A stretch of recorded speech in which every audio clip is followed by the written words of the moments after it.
Tahukah anda ada teori mengatakan internet sudah makin ditinggalkan manusia dan kita dapat lihat buktinya saban hari? Apa yang jadi?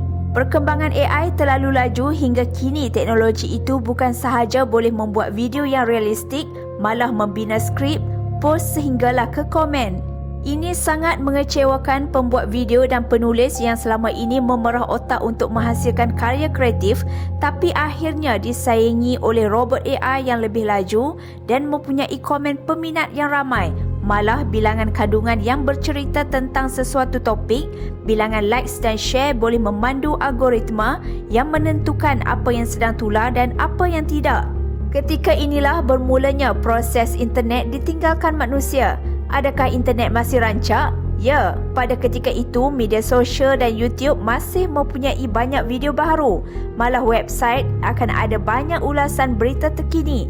Tapi tiada orang yang menulisnya dan tiada siapa yang membaca dan ia akan dipenuhi oleh AI sahaja. Teori kematian internet mula dibincangkan sejak 2017 muncul sebagai teori konspirasi, namun dengan kemajuan AI yang kini membolehkan sesiapa sahaja mencipta video, edit gambar dan menulis puisi gaya sastrawan negara, teori ini makin dibincangkan dengan serius. Antara langkah yang diambil kini ialah video AI perlu dilabel dan akaun media sosial perlu disahkan milik manusia bagi mengelakkan jutaan bot dicipta untuk memberi komen dan mencipta situasi tular yang palsu.